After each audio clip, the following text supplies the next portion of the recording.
Hi, children of God. Have a great day. How are you? I hope everything is well. Again and again, we should be grateful in our hearts. We should keep giving thanks to our God, Abba the Father, Yeshua, Jesus Christ, the Son, the Redeemer, the Savior, together with the Holy Spirit. Thank you so much, dearest Holy Spirit, because you are not leaving us behind. You're always guiding us. You're always there with us. You're always helping us to be aligned with the Lord as always. So we will receive Jesus, all of us, today. So let's have it received by repeating after me. Jesus the Christ, our Lord and Savior, forgive us from all our sins and shortcomings. We have sinned through our own words, our own actions, and our own thoughts.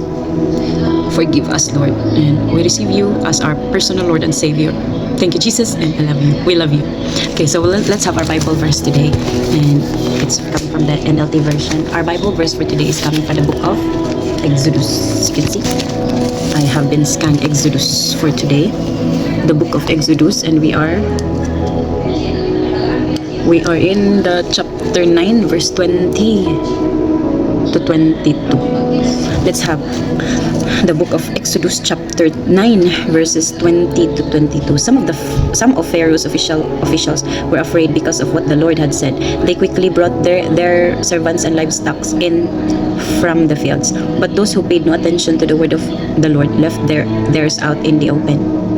Then the Lord said to Moses, "Lift your hand toward the sky, so hail may fall on the people, the livestock, and all the plants throughout the land of Egypt." Hallelujah. This is our Bible verse for today. Some of Pharaoh's officials were afraid because of what the Lord had said.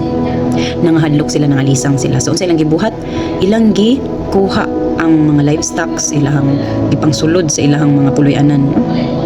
They quickly brought their servants and livestock in from the fields. So, ilang ipanguha, ipangsulod nila silang mga balay. But those who paid no attention, so wala lang nila gibali-bali, no? Katong mga tao nga wala gibali-bali ang word sa Ginoo, ilang biyaan sa gawas ang ilaha. So meaning, isulod sila nga walay dala. Then the Lord said to Moses, "Lift your hand towards the sky, so hail may fall on the people, the livestock, and all the plants throughout the land of Egypt." So this was the time nga nawadaan na din sila og mga stock, no? Nawala tanan, nangamatay tanan livestock nila sa gawas. So nangahurot because this was the time when God is getting angry kay napakasala na ang kaninga generation, no? Wala na please ang Ginoo sa mga ginapangbuhat sa mga tao. Labi na gyud ang mga servants ni Pharaoh. Wala na nang himuot ang Ginoo sa ilahang mga actions, mga pamalaod, kay di man sila mutuo ka Moses nga ginasugo sa Ginoo si Moses. Whatever God's command manggod ginatuo manggod o kuan manggod kanang gina-follow or gina-obey manggod ni Moses. Munang giadto nila sa Egypt si King Pharaoh, pero gahi kayo si King Pharaoh, di siya mutuo. Dili siya mutuo nga i-release ang mga tao, mga Israelites, kay it happened nato man sila sa Egypt, kay nagka-problema sa land nila. So niya sa Egypt, so gidawat ni Pharaoh, yes, gihimong servants. When the time come nga si Moses, kwaon na niya ang mga tao, no, ipa-release na niya kang Pharaoh ang mga tao. Kay if ever mga wala tong mga Israelites sa Egypt, wala na mutabang kang Pharaoh, wala na yung mga servants niya. Pero gamay na lang. So motong dili katuo si Pharaoh, kay di siya gusto nga i-release yung mga servants. Kay wala na mutabang sa iya kung manghawa to sila. So this time also gidagan kay mga testing of faith si King Pharaoh. Mawala gid niya gituman ang mga giingon ni Moses nga sugod pod sa atong Ginoo. So what's the challenge for us today? Once your Holy Spirit will whisper you something to do this and to do that for the glory of God, we should not ignore it, because that is the instruction of God to us.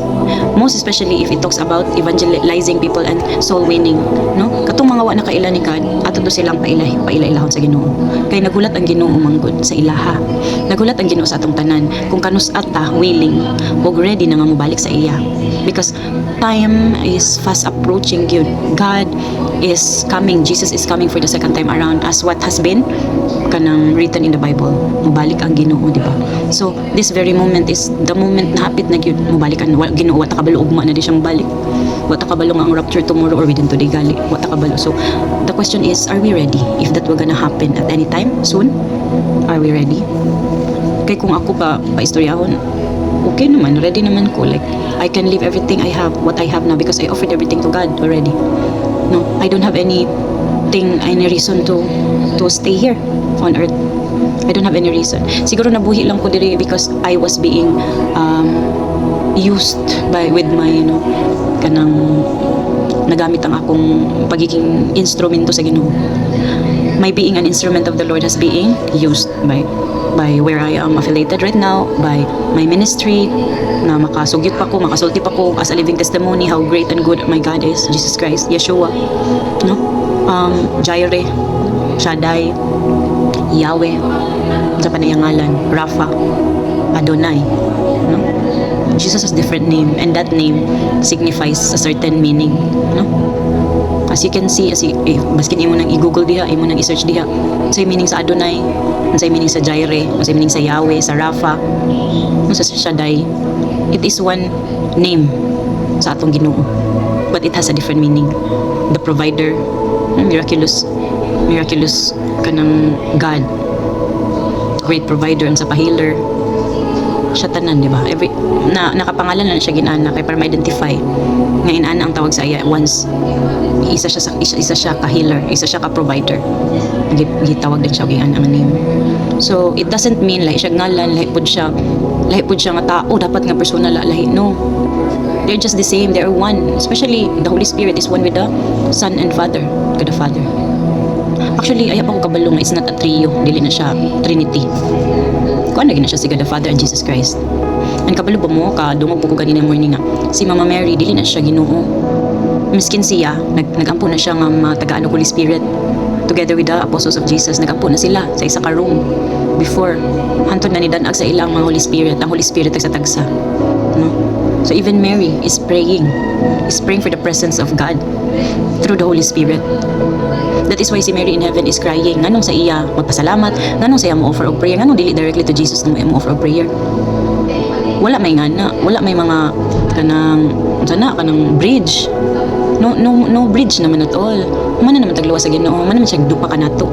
Mana naman siya pakamatay para maluwas na ta sa mga sala, no? So that's a challenge for us today. Even in the Bible, even in the verse that God shows us today, and even karon ako magipang storya, it's not me. It's my Holy Spirit. Every word that come out from my mouth is coming from the Holy Spirit. Wala na ako gi-studyhan. That is why inani akong pamaagi ba. Kay gusto ko ma-amaze akong Holy Spirit. Unsa iyang message ako through my Holy Spirit because it comes from God alone and Jesus Christ alone. It comes from my Savior. It comes from my Lord. So ikaw nga naminaw karon, ikaw nga tao karon nga nag-persecute nga naminaw sa ako nga nagduha-duha. Wala na ko'y labot sa imo magduha-duha ka o paminaw sa ako As long as ang akong gituuhan, ang akong Ginoo si Jesus Christ, and it manifests in my personality. And I'm proud to say nga ni dikiin na ang karakter ni Jesus Christ ako So it should be like if you believe in your God, if you believe in Jesus Christ, if you believe in God the Father, the Creator, you must have the character just like Jesus Christ's character. Do you have a character of Jesus Christ in you? That is our great challenge and question into our life, into ourselves. Yes, we follow takang Christ. Yes, we are followers and believers of Jesus the Christ. But the question is, your character. Is your character just like Jesus Christ? Or lahi na imong Jesus? Lahi na imong Jesus kay ato ra bang kaaway si Satanas ra ba may kay mo imitate? Maayo kaayo mo copycat, makapikat baka mo kuan mo scan copy. Maayo kay mo scan copy kay puro na siya bakak. Don't tell me ang bakak niya may imong gituuhan. No? Mawala gid ta. Makatuog yung mga baka kung dili ta mo basag Bible. Even me, di man kay ko Bible reader. But because there's a lot of people around me nga grabe kay anointing, grabe kay presensya sa Ginoo sa ilaw, ako pasagdipod. Wala ko pasagdi sa Ginoo through that people. Kay they keep me reminded on what to do. They keep me reminded on how to follow Jesus, on how to follow God. See? Wala ko pasagdi ni sa Ginoo. Kay even me before, when I feel that I'm kanang I lost my way. Kay naamang gid na sa ato agad, human as we are, makasala gyud ta. No? Ana sa ko before nga loy kanang unsa naman ni akong personality, unsa naman ni akong kuan, akong life nga ko naman ni na mao. You know what I prayed? I keep on praying nga, Lord, ay ko pasagdi nga mapahimulag sa imo, Lord. Kay ikaw ra akong gikinahanglan, Jesus. Ikaw ra akong gikinahanglan sa akong kinabuhi, wala nilain pa. Ayaw ko pasagdi nga mapahimulag sa imo. Kani mga tao nga niabot sa akong mga kinabuhi, Kani mga tao nga niabot sa akong kinabuhi karon. If these people will let me, will pull me down to the pit of hell, then bring me out from this situation. Let that person go away from me and cut it down in my life. Let me cut it off. Let me get away from that person. Kung kana nga tao, muhila ra din na sa ako apaubos. Birahon ko niya ba paingon sa kalayos impierno. But you know what? Wala ko pasagdi sa Ginoo because I keep praying that hila ako paduol nimo Lord. Ayaw ko pasagdi mapahimulag sa imo Lord. It's my pleasure Lord to be with you, to be more closer to you. So I know you want to have that kind of feeling na Jesus is with you. If Jesus is with you, if the true Jesus is with you, it will manifest into you. It will be reflected onto your character. And that's all for today. Be blessed.